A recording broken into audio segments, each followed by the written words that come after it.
pour moi, c'est vraiment ça, parce que c'est un des prix littéraires qui est le plus capable de concilier la qualité littéraire avec un livre qui reste populaire, accessible à tous et qui donne envie de lire, en fait.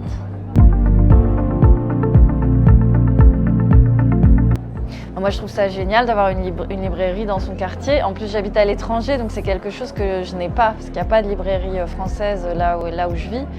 Et c'est un tel plaisir quand je reviens en France de pouvoir aller dans les librairies, discuter avec les libraires. Voilà, c'est des gens qui font un vrai travail de lecture, de sélection, qui en fonction... moi j'ai rencontré des libraires dans ma vie extraordinaires qui sont capables de vous trouver le livre que vous allez aimer. Et c'est pas le même pour tout le monde. Et donc c'est un métier qui me semble très important. Et moi, avant d'être autrice, je suis lectrice. Je suis une très grande lectrice depuis très très longtemps et je suis arrivée à l'écriture par la lecture. Et donc pour moi, la défense de la lecture, la défense des livres, c'est vraiment important. Et les librairies de quartier, pour moi, sont les agents les plus forts pour défendre la lecture aujourd'hui en France.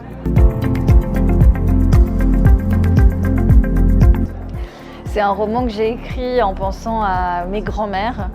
C'est un livre dans lequel je voulais parler de la condition féminine sur le XXe siècle, rappeler à quel point finalement tous les droits des femmes sont récents, parce que mes grands-mères, elles sont nées dans un monde où elles n'avaient pas le droit de vote, elles n'avaient pas le droit d'avoir un compte en banque sans l'accord de leur mari, pas le droit de travailler sans l'accord de leur mari, évidemment pas d'avortement, pas de contraception, pas de contrôle de la natalité.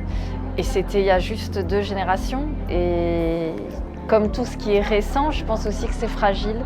Et donc j'avais envie de parler de ces femmes qui n'ont pas eu les mêmes opportunités que moi.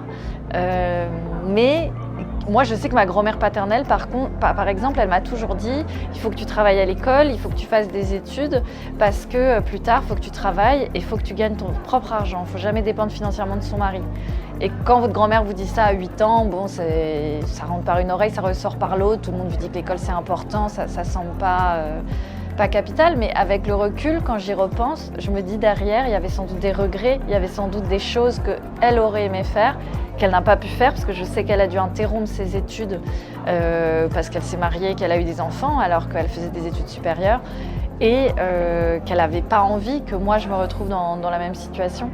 Félicitations encore. Merci beaucoup.